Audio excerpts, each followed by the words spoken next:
네, 10년 동안 주택가 빈집을 돌면서 1억 5천여만 원을 훔친 절도범 검거 소식 어제 전해드렸었는데요. 빈집털이 사건은 하루 이틀 얘기가 아닙니다만 이 사건이 좀 재미있는 건 범행 현장에 떨어져 있었던 담배꽁초 한 갭이었습니다.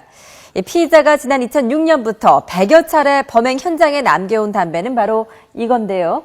장백산이라는 중국산 담배입니다.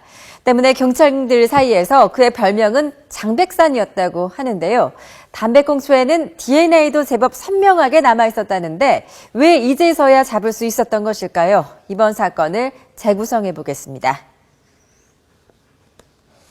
다세대 주택 앞에 서성이는 이 남성, 바로 장백산입니다. 주민들 눈을 피해 이리저리 배회하다가 다시 돌아와서 다세대 주택으로 들어가는데요. 네, 그리고 잠시 뒤에 가방 속에 무언가를 가득 챙겨서 달아납니다. 봉지 속에 든 것은 현금 65만 원과 담배 12보루를 포함해서 120만 원어치의 금품이었습니다. 주로 중국 동포들이 모여 사는 지역을 노렸다고 합니다. 죽이지 않은 곳 없이 진짜 어디나 다 주셨더라고요. 그리고 바나나 우유도 마시고 가고 마스크 팩도 20장 들고 가고 이런 게 되게 찜찜하고.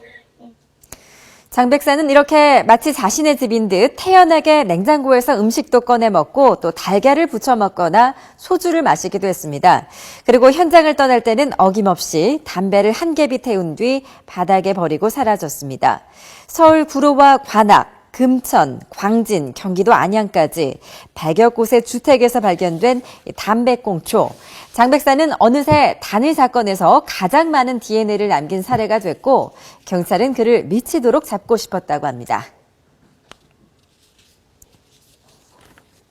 항상 범죄 현장에는 중국산 담배꽁초가 떨어져 있었다. 근데 이 범인이 뭐냐면 신경 쓴 것은 뭘 신경 썼냐면 CCTV만 신경 쓴 겁니다. 예, 그래서 범행을 하기 전에 범행 현장을 답사합니다.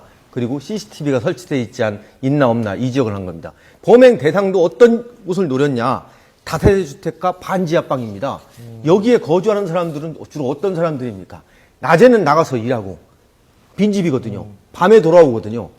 이때 그리고 다세대 주택가 반지하방은 방범에 취약하거든요. 그리고 가가지고 다 훔친 겁니다. 네, 그가 버리고 간 담배꽁초에 DNA가 남아있었는데도 왜 과학수사로 빨리 붙잡지 못한 것일까요? 장백산은 전과가 없었기 때문에 범죄 데이터베이스에서 검색되지 않았기 때문이라고 합니다. 하지만 결국 이 담배꽁초 하나 때문에 과거에 저지른 다른 범행들까지 모두 다 탄로가 나버렸습니다. 장백산이 범행 뒤에 담배꽁초를 흘리고 간 건 바로 미신 때문이었는데요. 담배꽁초를 놓으면 잡히지 않는다는 그러한 어떤 본인의 어떤 의식적인 어떤 징크스로 생각을 한 것 같아요. 좋은 징크스로. 그래서 항상 담배를 놓고 왔던 거 보이는데 사실 이제 담배가 항상 있기 때문에 지금 일종 과학수사하지 않습니까? DNA는 반드시 검출을 할 수가 있는데 DNA를 검출했다고 해서 범인을 잡을 수 있는 건 아니고요. 그렇죠. 그건 용의자하고 대비를 하는 거죠. 그렇죠. 네, 장백산의 특징은 철저한 사전 답사로 CCTV 사각지대만을 노렸다는 겁니다. 하지만 이동식 CCTV라고 할 수 있는 차량의 블랙박스를 피해가지는 못했습니다. 지난 10년 동안 잡히지 않았던 장백산, 담배꽁초를 버리면 붙잡히지 않는다는 미신을 굳게 믿었던 것 같은데요. 하지만 미신은 미신일 뿐이죠. 과거에도 비슷한 의식을 갖고 있는 빈집털이범들이 종종 있었는데요. 그때 그 사건 잠시 함께 보시죠.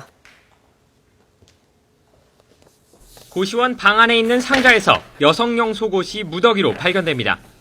주변에서는 시계와 고가의 노트북들도 잇따라 나옵니다. 속옷이 너무 많은데요? 모두 훔친 물건들입니다. 용접공으로 일하는 47살 이모 씨는 지난해 1월부터 주택만을 노려 금품을 훔쳐왔습니다.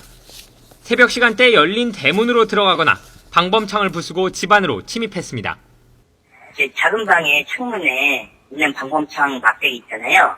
그게 저장기 같은 걸로 예리하게 이렇게 3개가 잘려져 있었어요. 이 씨는 불안한 마음이 들 때마다 훔친 여성의 속옷을 입고 범행에 나섰습니다. 여성용 속옷을 입고 물건을 훔치면 잡히지 않는다는 속설을 강하게 믿었던 겁니다.